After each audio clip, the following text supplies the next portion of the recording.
know what we're saying, what we're spraying. Back again with another stream, another About the Fan.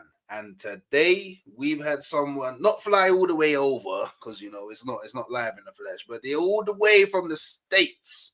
You know what I mean? We got a state special, yeah. We got Sunshine. Yeah? But before we get in to any of that, y'all know what to do.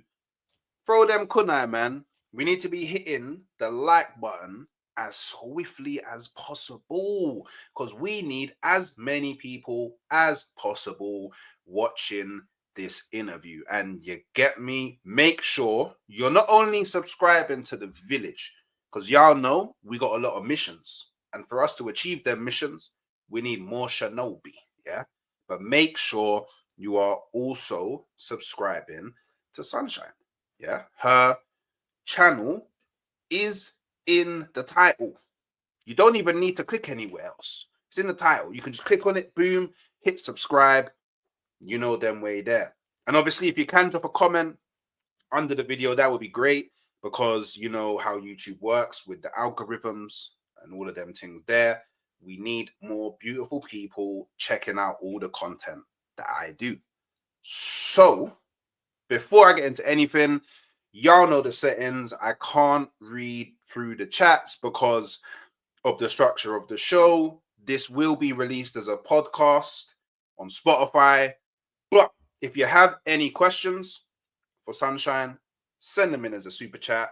And at the end, we'll find some time for her to answer all of those questions. So, we got a bit of a superstar. I won't lie, because I was looking at a TikTok here, and I was like, whoa, nearly 64K followers on TikTok. And then I'm looking at my TikTok, and I'm like, whoa, I need to take some lessons from her. Like, she's super creative, makes a lot of fun videos. I won't lie, it is something different to see from a content creator that is working within the football space.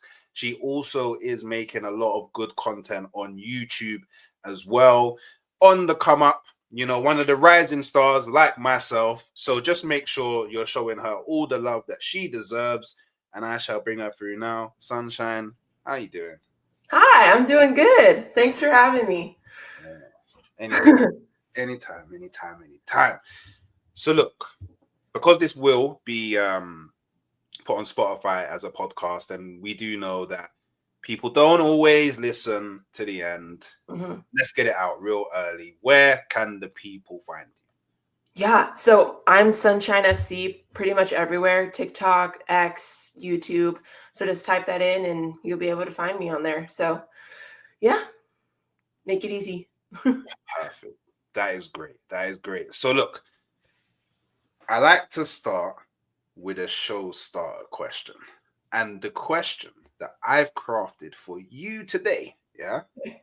Look, since Sir Alex Ferguson has left Manchester United, it's looked bleak. Yeah.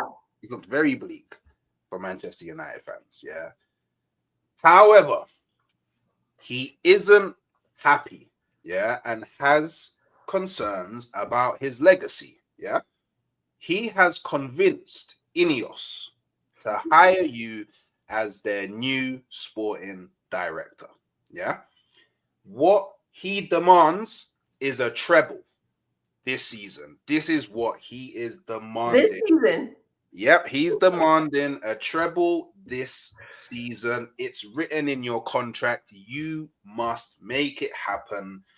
What are the 3 players that you are signing for Amorim in January to win the treble again, and why? Oh God. Well, I think Gyökeres obviously need a striker. Absolutely.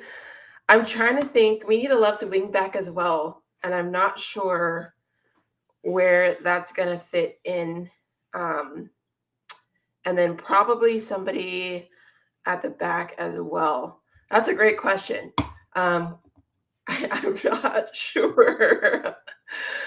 I think Sir Alex first winning a treble this season is crazy. Crazy. Can it be from like somebody from another team? Like, is this like a dream scenario? Yeah. So it can be whoever. It could be a player that doesn't currently play football. It could be anybody. I mean, it couldn't be like, for example, you couldn't go and sign Superman because he's not Right, real. right. It can be literally any player, and obviously they would be in their prime. So, for example, if you was like, oh, Ronaldinho, then What? Okay. if you was like, oh, Ronaldinho, then I'll be like, all right, cool, yeah, we put him in the age machine.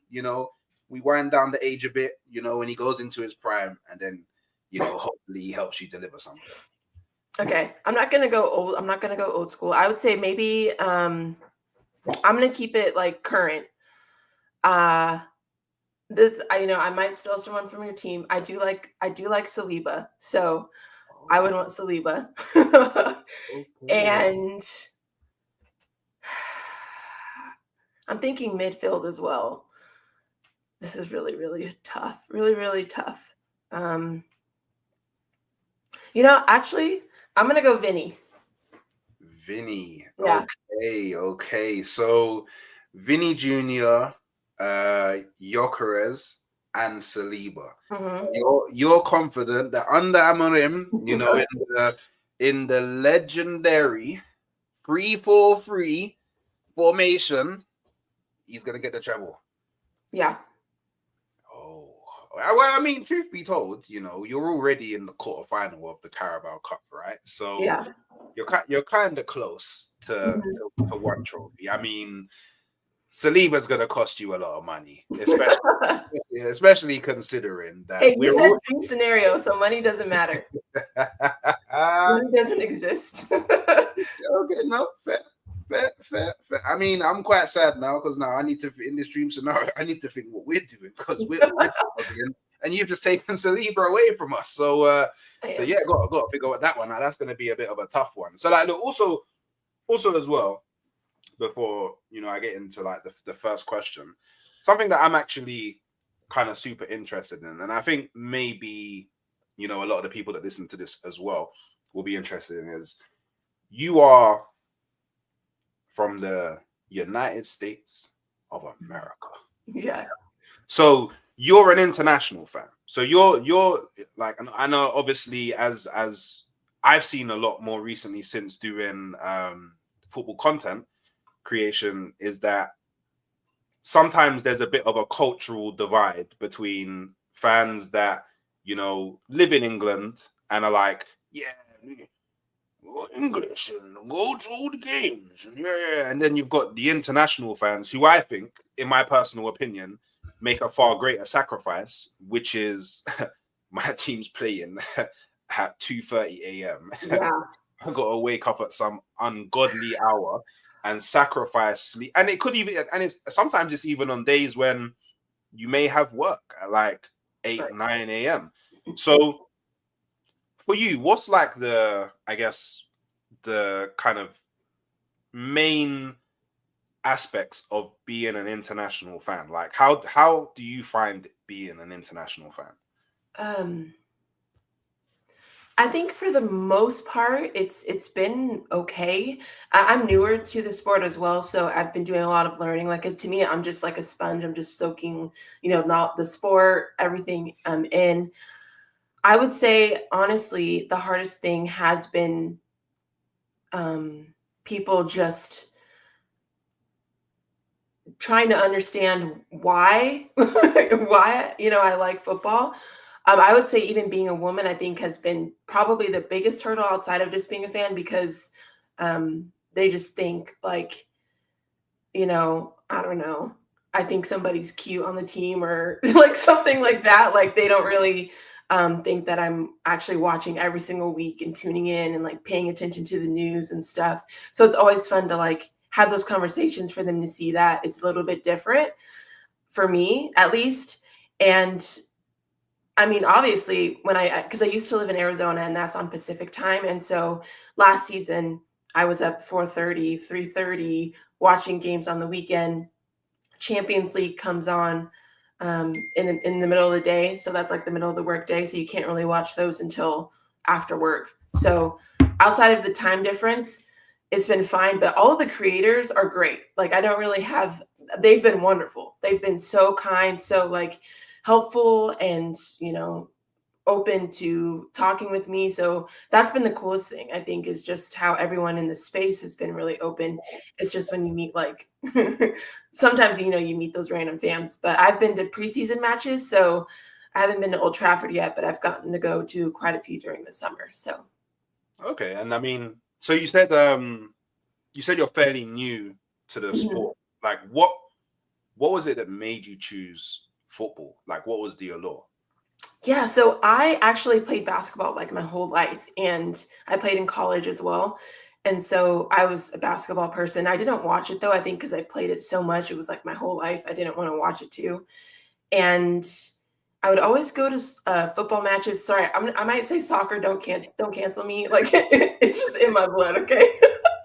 But I would go a lot in college, and I just watched it during the Olympics sometimes. And then I have to say, the reason why I'm such a big fan right now is because the 2022 World Cup is the first World Cup where I just like watched it fully, just fully. I wanted to watch everything, okay? And so I was watching every match I could.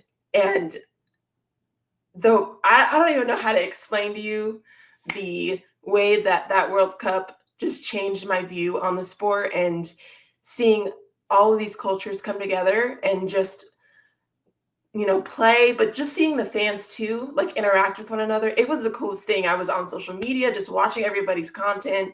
It was the coolest thing that I've seen. And then obviously that final was just, I can't explain in words how that final, as an athlete too, made me just fired up. It was amazing just to see both sides battling it out. And from there, I was just like, okay, I need to watch more football. I didn't know where to go. I had to figure it out. But I'd always been a Ronaldo fan, crazy enough. Like I didn't watch him all the time, but I knew who he was, obviously. And so obviously Portugal gets knocked out. I was upset about it. And I'm like, where does he go after Portugal? I didn't know. So I'm just like looking it up. Unfortunately, at that time, he had done his Pierce Morgan interview. And so he wasn't going back to United. But I was like, what is United? So I was looking it up. I mean, this is going to sound crazy, y'all, but I was like, what's a Premier League? I didn't know anything. And so I just started watching United after the World Cup because that's where Ronaldo used to be. He didn't go back, obviously, but then I was researching United, and I was like, I'm going to stay here. Okay. Yeah. You actually chose Manchester United in the absolute darkness. You chose Manchester United. Like it's crazy. That's at least nobody could ever call you a glory hunter, because Manchester United are so far away from glory at the moment that you know what? I respect that. I'll be honest. If I was a new fan to football, Manchester United would be very, very, very low on the pecking order for me. Do you know what? It would have been very easy for you to do something like, I'm just going to support Real Madrid. It would have been I'm just going to be a Real Madrid fan, like a lot of people do. So no, okay, all right, sweet. So I mean, you've spoken a bit about it, but tell us a bit about your journey as a Manchester United fan. So obviously I'm making the assumption that 2022 is when you first became a Manchester United fan, and if I'm correct, Ten Hag was the first manager. Okay, yeah. So Ten Hag's the manager. So we know how it started, and we kind of know why it was you chose Manchester United. But what's the journey been like so far? Are you able to I guess dive a bit deeper into that? Yeah, I honestly, it's been one of the biggest blessings for me because at the time when I started watching football and everything, I was living, I mean, I've lived by myself for a long time, but I was working a lot. So I was just in this space of like working and coming home, and I wasn't really doing much else. And I was kind of caught in this cycle. And I got to a point where I was just like, what am I doing with my life? I felt like I didn't have community. I didn't have something that I was passionate about. Like, of course, everyone has to have a job, but you don't just want. I feel like a robot, honestly. And so I don't know. I was watching as I started watching United. Obviously that led me to other people talking about United online, and then I was watching a lot of Saeed, obviously at the time. And then I ended up watching Lee because he was on with Saeed. And I'm not an Arsenal fan, but I would just watch Lee because I thought he was absolutely hilarious. And then, of course, that leads you down the tunnel of just watching people. So I wasn't posting on YouTube then. I was watching them, but then I finished out that season. And that's when we finished third, I believe. And then that summer, I was just like, I'm going to go to a preseason match because they were going to go to Vegas and we played Dortmund then. And then I was like, I'm going to vlog it and post it on TikTok and just see, if I can maybe just film TikToks. I wasn't sure. I didn't know what I was doing, honestly. And so I started my TikTok there. So that was the summer of 22, I think, before last season. And yeah, then I just started filming from there and was doing like match previews, game week predictions, all that stuff. And then I just started like commenting on people's YouTubes, and I got to like meet everybody. And it's kind of crazy. Like I don't really have the words. It's kind of like God just really just allowed me to meet people and build a community online. And I really needed that. And it just helped me to have an outlet. So it was nice. So wait, I've been to pre-season games in the UK. Mm-hmm. I don't know why that took me so long to say that. I've been to pre-season games in the UK, and obviously I've been to America a few times, but I've never actually gone to America to watch a pre-season game. But I have seen other sports in America, and when I think of sports in America, like I've been to Knicks basketball games. Okay. I've been to Minnesota Timberwolves basketball games. I've been to like college football games, and like whenever I think of like sports in America, it's like grandiose. Like everything's like a massive show. Like whoa, like fireworks and performances, and it's crazy. What are preseason friendlies like in the States as a football fan? They well, the one in Vegas, I would say the one this past season where we played Liverpool definitely had fireworks and all of that. Like it was definitely more of a show, which was shocking to me because it was at a college football stadium in the South, so SEC. So it was a huge stadium. It was full. It was so much fun, even though we lost, and that part wasn't fun. But it's how do I explain it? It's awesome because as a United fan in America, you don't get to see these players a lot, right? You don't get to experience what it's like to watch that high level of football all the time.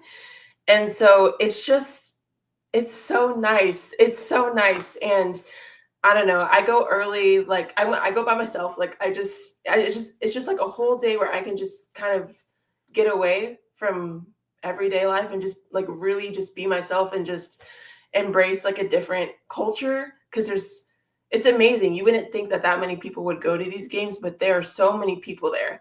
And you're just talking about where you're from, why are you a certain fan, what made you like this team. I love it. It's one of my favorite things. And they're probably not going to come back to the USA next summer, but that's okay because I got to get to Old Trafford next. So but it's great. You do well. if you're like water falling on your head, then yeah, you definitely gotta find your way to that. No, I'm sorry. I mean, I do have a bottle if you want to go there.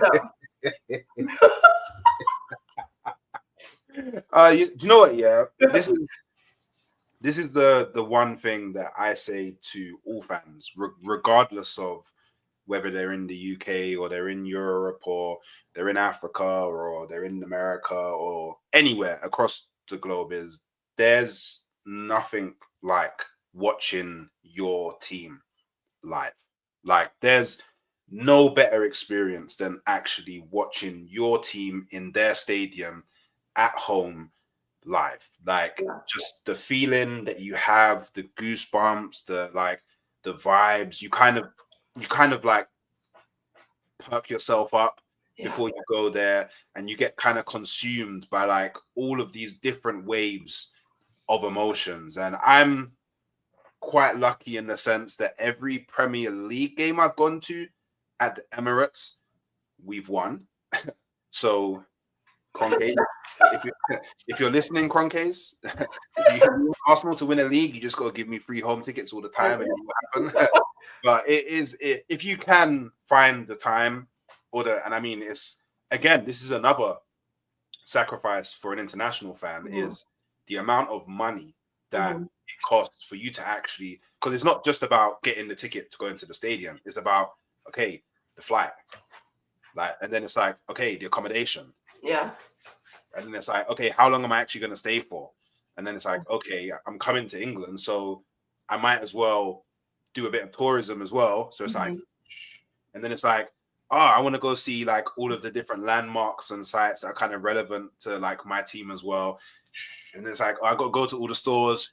And then, you know, you get back at home, and I mean, I don't know if you guys use the same financial apps, but whatever apps you probably can like, especially if they lose. If they lose, you probably say, yeah, oh, I could have done so much with that. So yeah, no, okay, I completely get that. Okay. Well, you're lucky because I haven't seen my team win in person. They've lost every game I've seen in person. So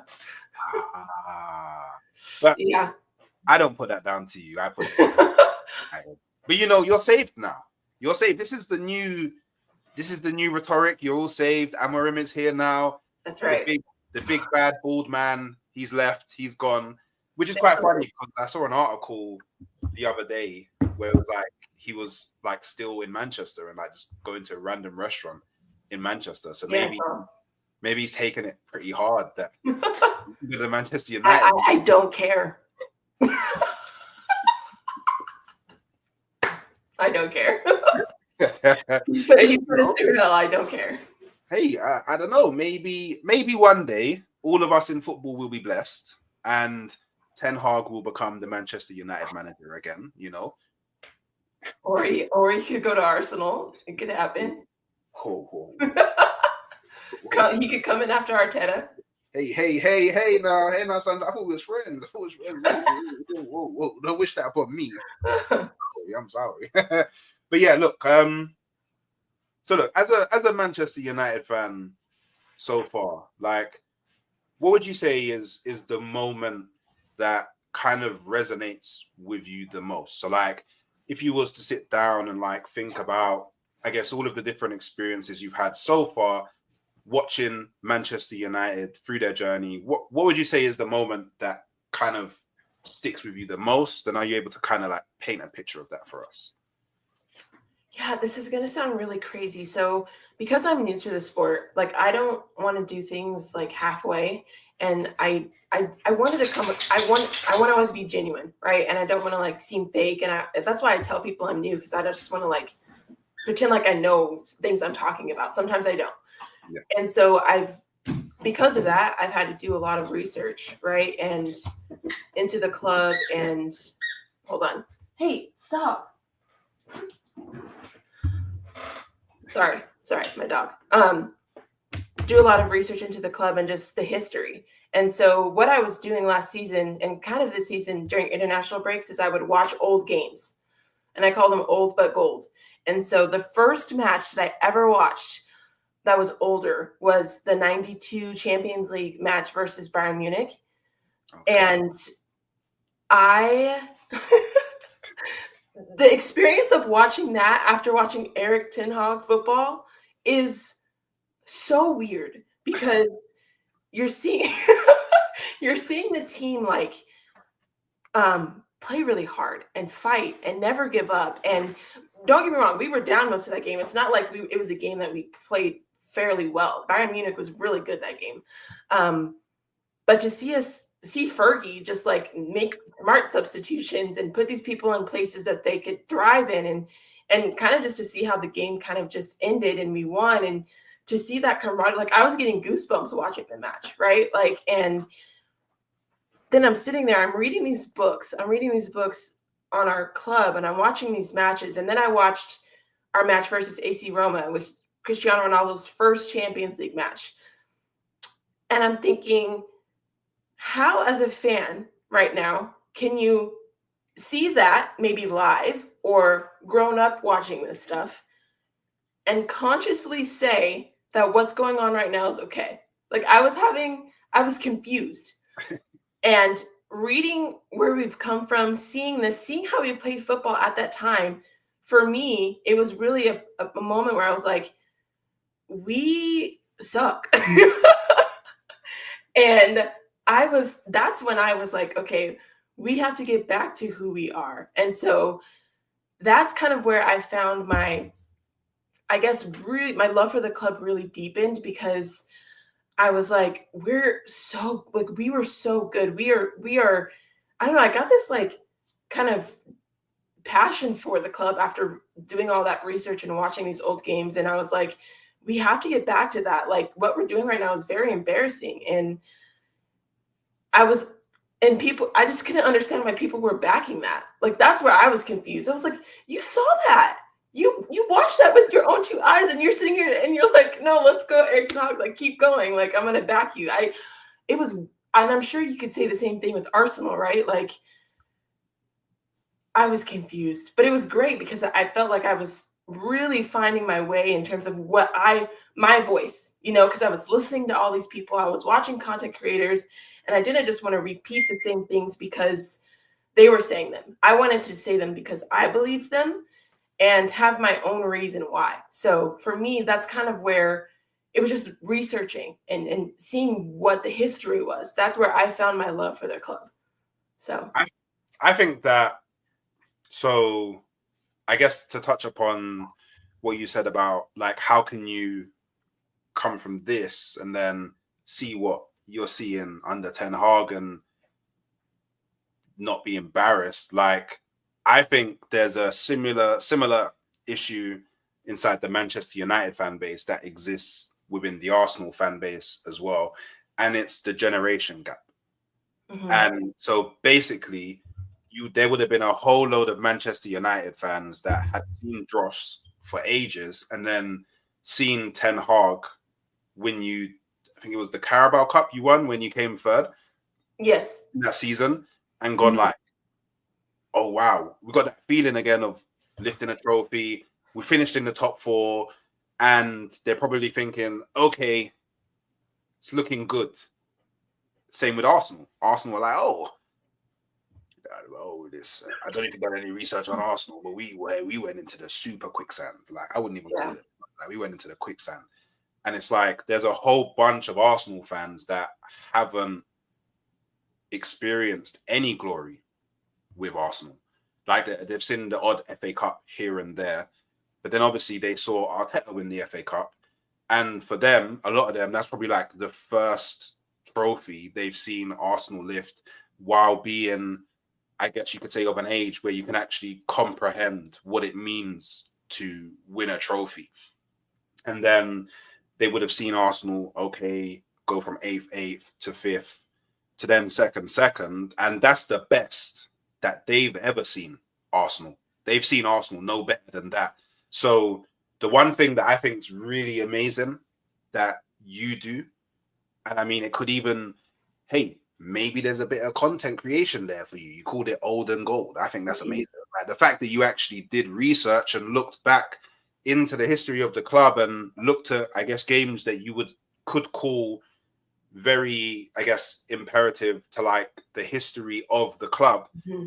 You then formed, I guess, a different perspective to someone that just says, hey, I'm going to be a Manchester United fan and just accept what it is now. Or maybe they became a Manchester United fan 10 years ago and they just been watching it and didn't even bother to look back to what for you guys would be the glory days. For me, I hate it. Because obviously I was even me as an Arsenal fan, yeah, I probably have higher standards for your club than a lot of the people in your fan base? Because for me, even though I'm not a Manchester United fan, there was a period of time where my biggest competitive rival was Manchester United, and it was literally if Arsenal's not winning this trophy, obviously in England, if Arsenal's not winning it, then Manchester United's winning it. Yeah. If Manchester United's not winning it, then Arsenal's winning it. If Manchester United's first, then Arsenal's second. If Arsenal's first, then Manchester United second. And that was like a good 7 to 8 year period. And like I said, we've had a drop off, but we're mud brothers. Do you know what I mean? Because you dropped off as well. So we've both experienced that. And I always implore people to do research on your club, even me myself, because sometimes I take it for granted. Because obviously a lot of that stuff I watched when it was I say watched when it was happening.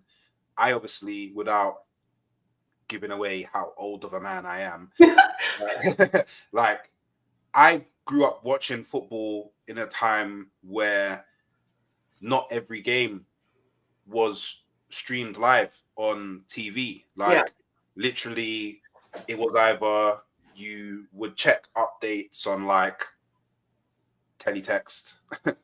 They tell you won't know. You may not know. Like that's like a proper. Is that like an app? See, you call it an app. That's great. So imagine, we used to have like these big, like old school back off TV. You know, the big TVs had the big backs, and it would be like it was like. Well, I'm a '90s kid, so I'm not. I'm old. Okay. Well, okay. Hey, we. And it was like this kind of thing on the TV where it would bring up like news and stuff, and it was kind of like not 8-bit, but it looked 8-bit, if you know what I mean. And like you could find out like score updates, and you would see like latest football news, and if there was a game on that wasn't on, then you would have to like scroll through it and get updates. Sometimes it would even be like if you didn't watch match of the day, because if you missed match of the day, you missed it. There was no like save it and go back and rewind. There was none of that existed. You would literally wait to check the newspaper. Makes me sound so old, man. I'm saying newspaper, news. You're like, you go to the shop, look at, or you get like sports magazines that would come out with like the latest news and stuff. And it was a different time of football. So even me, myself, like sometimes I take it a bit for granted, and maybe I should from time to time actually do the research, which I'm planning to do. It's just about finding time. But I always implore people to do research because it's very, very, very important. So sorry. Like I said, I told you before, I'm a bit of a motor mouth in it. Sometimes it's fine. What comes out. So I never knew this, obviously, until I asked you, because I had to ask you. And I don't know if how much of the people in the chat or the people that listen to this know, but your favorite players are Ronaldo, Keane, and Giggs. Obviously, I made you choose between Keane and Giggs in the thumbnail, but you see, it was very hard. You said so. Why is that? Why are they your 3 favorite Manchester United players of all time? Well, I mean, Ronaldo is kind of like an obvious for me because, like, he's the one that I knew of even when I wasn't really watching the sport, and I just appreciate his work ethic and what he's done for the club and the sport in general. But for me, when I went back and watched these old games, so I use sports as kind of like an outlet for my emotions and everything. And so when I was playing, I was very intense. I worked really hard. I wanted to like give my all kind of thing. And so when I'm watching it, and I'm like, that's what I see, like when I watch Roy Keane, especially. And I just love his tenacity. I love how he brought the best out of his teammates. I just like that kind of leader, like that gritty, just get the dirty work done kind of player. And when I was watching these old games, I don't see that anymore. I even love his comments, like what he makes about players, and he's just so down, like straight to the point. He doesn't BS anything. And I really like that. So that's why I like Roy Keane. And really, I want to read his biography. Everyone says I need to do that. So that's like the next book on my list, because I just want to know why he's that kind of person, you know? But I really respect that. And I think seeing the way that the team respected him too, and seeing, you know, how he was a captain, and then looking at Bruno, I just, again, it's, I don't understand how people can genuinely accept this. I think that's the hardest thing that I'm trying to, that's why I like the internet in a sense, because if someone's willing to have a conversation about that, I can have one and be like, why do you like Bruno so much? Like, why do you think he's a good captain? Because I don't think he's a good captain at all. I don't see, we don't have to talk about Bruno right now, but just the way that he is on the pitch and stuff, it's just, it's not giving captain. It's not giving what I consider as a captain. But yeah, and then Giggs, I just feel like he's glue to me. Like when I would watch him, the way that he would just pass the ball and just get things done, and I don't know, it's like art. It's like art, you know, and it's just not the same. It's not the same, and I'm hoping that's what I want Amram to get us back to, that kind of football and the way that we used to play. And so those are the reasons why those players kind of stood out to me. I did actually just recently watch the 68 Champions League match where we won our first one, and it had people on the team like George Best and Bobby Charlton and stuff. And that game was crazy. Like that game, it was in black and white, and I was nervous because I was like, I don't think I'm gonna like this. I might fall asleep, but I was invested, and that football was like, I was shocked at how the quality, like it was. Yeah, we can get into that another day, but I would just, I don't know, urge people to watch old games. Like, you learn so much, and you can really see why these people are great. Because for me, again, I don't know. I don't know why people like, I mean, I didn't at the time, but I just want to know why do people talk about Roy Keane all the time? Why do people talk about Giggs and Scholes and all of these people that I hear all the time, but I want to know why, you know? So, but for me, it's Roy Keane for sure, like top. Oh, Roy Keane's like the top of the pops. Okay, yeah. Okay. And I mean, you may have already seen it, but if you haven't, it's a very painful, it's a very painful goal for me. But Ryan Giggs' goal against Arsenal in the '99 FA Cup semi-final, in the white shirt, the white and black shirt, and he scores an absolute banger. And then I just, it's kind of, it's definitely, I don't know, maybe it's a pause, but the one thing that I remember is him screamer, and then just taking off his top, and then just mad hairy chest, just like it's definitely a very painful moment. Like that, there is one of the best goals that I've personally seen from a player. And Ryan Giggs is, I think he's one of the best wingers, if not maybe you could argue the best winger to play in the Premier League. Like obviously he's had his like off the field matters that are not so we don't have to get into that.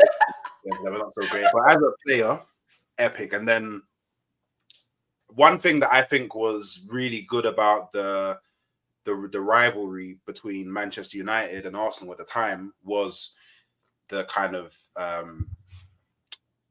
the heated occasions between Patrick Vieira and Roy Keane. Like their interactions as captains, it's not something that I see in the game of football anymore. Yeah. Like I don't see captains really go at each other. Like I don't see captains stand up to each other and challenge each other. I don't see like, okay, for example, Patrick Vieira did something to Gary Neville, so then in the game you actually see like Roy Keane, like, and then just I love that though. Yeah, and try and take out Patrick Vieira, and then Patrick just the elbow, and it's like you don't see that anymore in the game. And I mean, it's not so much frustrating for me anymore because I do feel like Ødegaard's a good captain. He's not the same type of captain as Vieira. Like he's not going to rough people up and stuff like that. He's more of a, I'll take control on the pitch and I'll direct That's and fair. I'll lead. But Bruno, that's a fall from grace. Like in terms of being a captain and standards and the things that Roy Keane stood for. Like, I can't see Bruno standing up for one of his players. Like all I ever You see don't is even listen to him, Hooks. Like it's awful. is it is so insane. Like Well, hey, maybe actually, do you know what? I was gonna say maybe Amarim will fix that, but Amarim's Portuguese, Bruno's Portuguese. Maybe I don't know. I've called our club captain list for about a year and a half. I don't think we have a captain, so that's just my 2 cents on the matter. But and the thing is, like, people think you have to play the whole match. A captain is about how much playing time you get on the pitch either, for instance, I know Reece James, he got injured again, but like they still look to him sort of as a captain, right? Like even though he's not on the pitch, like there's different intangibles that you have. I just don't think Bruno has those intangibles. And to me, it's just the way that he presents himself on the pitch. It is infuriating. It drives me nuts. Like in the way he whines and complains, and then it's just not my cup of tea. So I hear that. Not my cup of tea. I hate Bruno. I think he's a rat personally, but I'll refrain from insulting him personally. So look, Ronaldo, Keane, and Giggs. Yeah. Mhm. If you could pick any one of them in their prime to come back into this Manchester United team, who would it be and why? That's a really hard question because okay, the 2 that I'm thinking of first off the top of my head are Ronaldo, but Ronaldo because we need goals. Like we have a problem and it's not being able to score, right? We're terrible at it. Thankfully, Ruud van Nistelrooy was able to get us to like 0 on our goal difference, but like we've struggled. We finished last season with a negative goal difference. Before Ruud stepped in, we were -3. Our front line is non-existent. So I could see why Ronaldo would be a good fit, but we need somebody like Roy Keane too, because again, of everything that I just said, somebody who can control the match, get the team on the same page, can fight, not give up.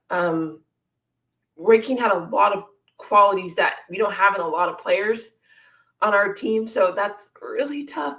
But the thing is, okay, if we have Amarin, I'm gonna go with Roy Keane. Okay, I just talked myself into this decision because I feel like I'm hoping that Amram can get maybe Hoyland or Xerxes to find themselves to score.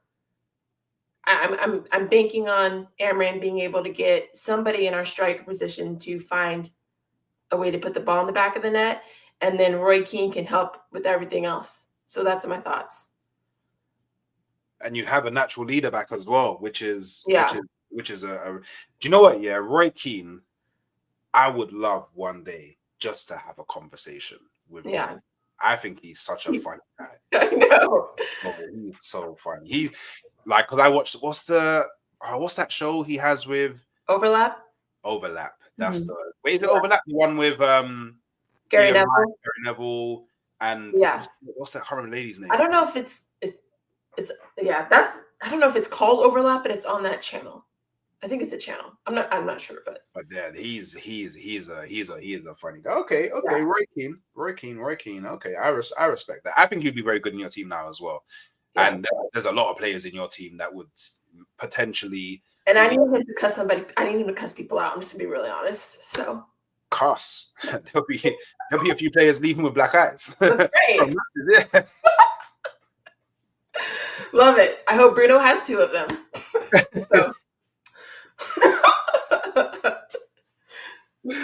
Oh man! All right, so you touched a bit about it at the beginning, but tell us a bit about your journey as a content creator.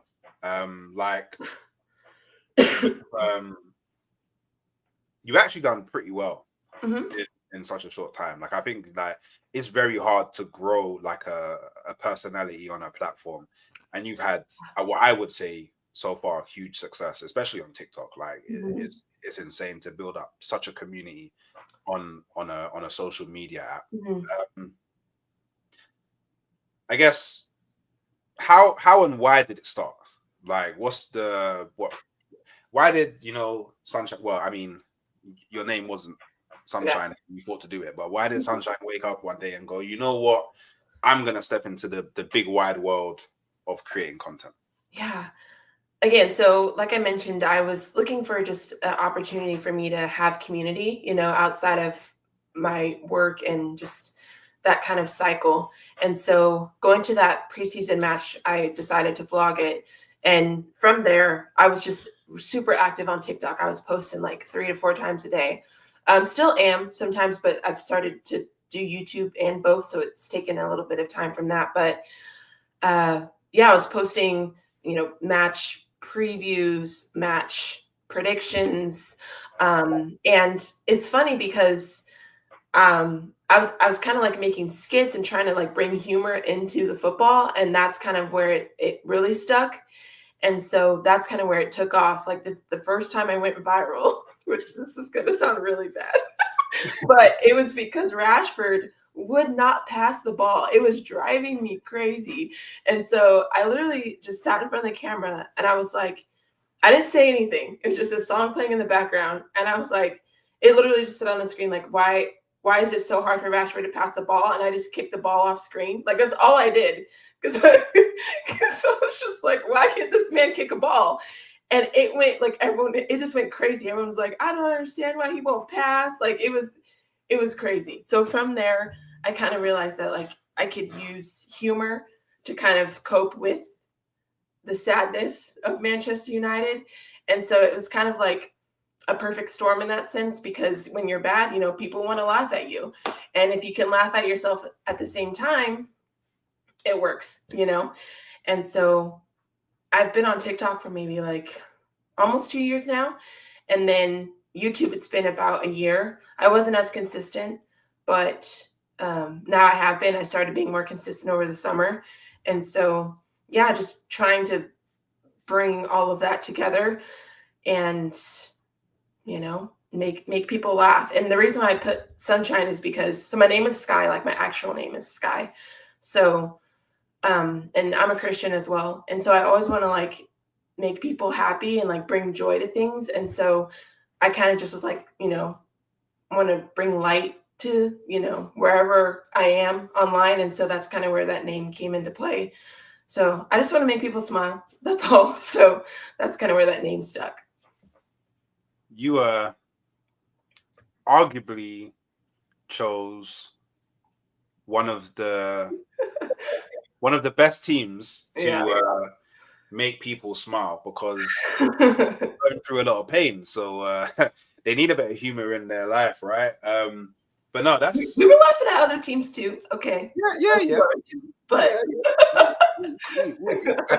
I can imagine, amongst a whole host of people that are like seeing, watching the Arsenal game. Oh, that's funny. Look at them.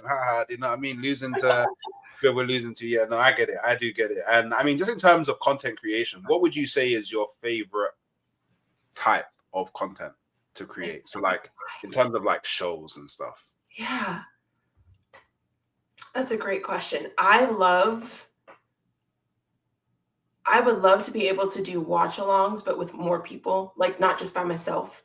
Cause I think seeing people in their element watching their team is just, it's kind of like their pure love for their club, like right on display.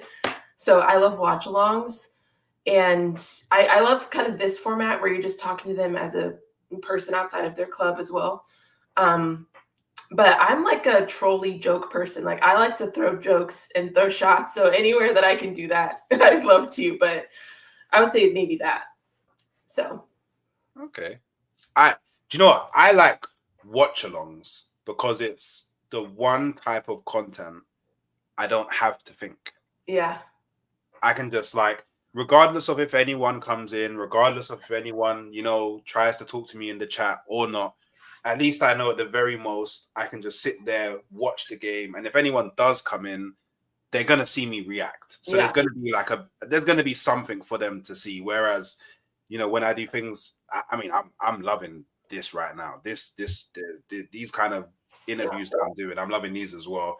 But like all of like the panel shows and the match previews and reviews, reactions, all of that stuff, Arsenal therapy stuff. Like I have to prepare. Like I actually have to read new. Do you know what? The worst for me, this is me personally now, the worst. And afterwards I'll figure out, I'll find out what your worst is. The worst for me is match previews. Yeah. Because I've actually now had to start reading what Arteta says in press conferences. Yep. And I actually realized the man is the biggest waffler in that he cannot answer a question straight, which really frustrates me. So I would say for me, that's kind of my worst content to make because of that reason. What's your least favorite content to do? Yeah, I would say match previews as well. Sometimes match reactions also because, I would say maybe with Erik ten Hag match reactions for the reasons that you just said, because, and I think Arteta's on this same downward spiral because he's sounding a lot like Erik ten Hag. But the things that he would say after a match would drive me insane. Like talking about XG and gaslighting us, and bringing up 2 trophies, saying losses don't matter. Like it was getting to a point where I didn't even want to do a match reaction because I was just done. I was checked out. I was like, I can't listen to this man anymore. So I would say those for sure. Now it's a little bit different, but Well, you hope. No, it will be. You hope? No, it will be. Yeah. We gonna find out on Sunday. We gonna find out. Do you know what? Yeah, just I guess because I mean it's kind of like the biggest. Well, I would say the biggest news right now is that Manchester United do have a new manager. I guess based off of everything that you've kind of seen Amorim do with Sporting, and I guess all the different like kind of thoughts that you have on what he could potentially do at Manchester United. What are your, I guess, not long-term expectations with Amorim, but like what's your, I guess, your expectations from maybe now up until the January transfer window? Oh, till January. Okay. Well, he said in his interview that he's going to give us an idea, right? So I need this man to stick to his formula, whatever that is, because Erik ten Hag let these players get away with stuff they shouldn't have, and he kind of lost respect, I think, because he said, I can't play Ajax football here. Why did we hire you then? Why are you here? Right? So I want him to stick to his philosophy. If I see him, if he doesn't come out in his 3-4-3, he does something weird, I'm going to be disappointed because, like, I don't think you should let players dictate how you want to play football. So I need to see an idea. I want to see something different. I want to see. That's I guess the main thing until January, and it's kind of hard to say until January. But I guess I have expectations for the year. I can tell you those. Like I want us to win the Europa League. I want to be top 6. And maybe Carabao, maybe FA Cup. I want Europa League more than any of those. So that's my expectations on that. And I want a positive goal difference. So why are you laughing? Must be nice to score goals. It's so funny. I do think that underneath Amorim, that whole lack of goals things is going to change really quickly. I'll be completely honest. I can't imagine him having the same sort of struggles that Ten Hag did. Ten Hag was he's a criminal. He should be put down for war crimes. Well, when I say put down, I don't mean put down. I mean like lock him away for war crimes. So yeah, look, I've asked a lot of questions, and final question from me.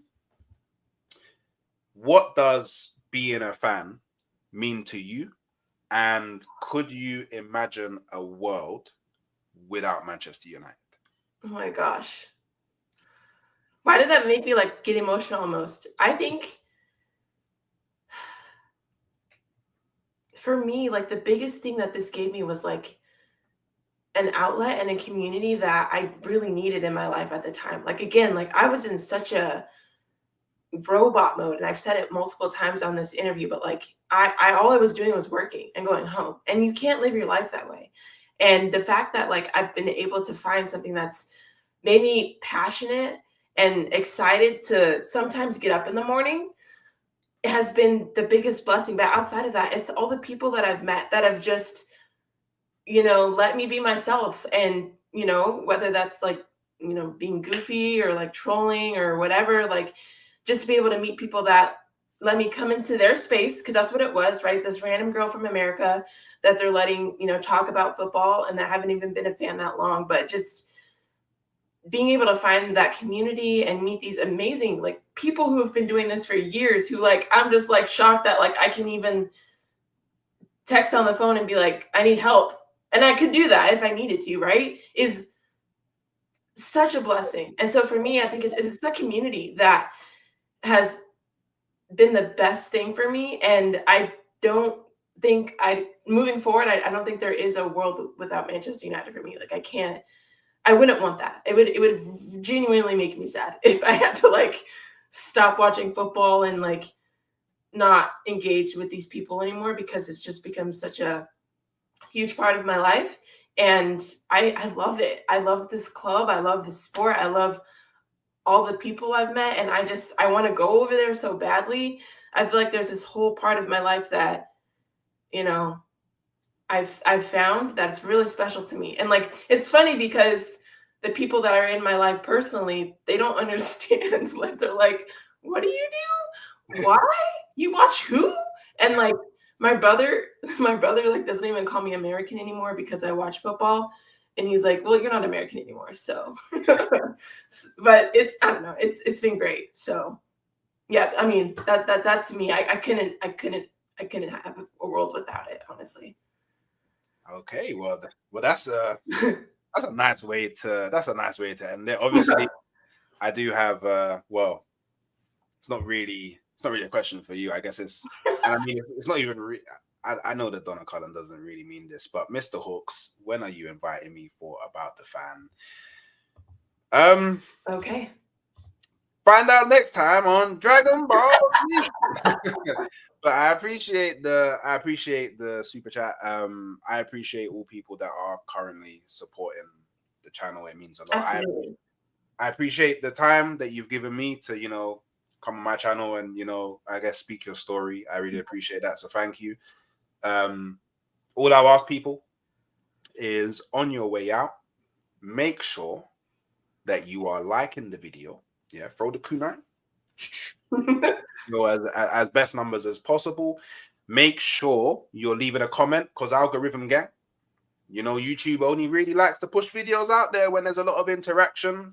Bad YouTube, but it's the way that it has to go. Make sure you're subscribing, not only to the village who needs more Shinobi, but make sure you're also subscribing to Sunshine. Her channel is in the title. You don't even need to go anywhere. You just click a button. Takes you over to the wonderful channel. You hit subscribe, and then you continue to follow Sunshine's journey. And hit the bell. That's the one. Hit the bell so you're notified when I drop more content.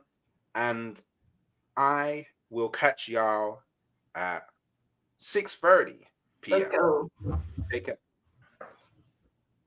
Arteta in.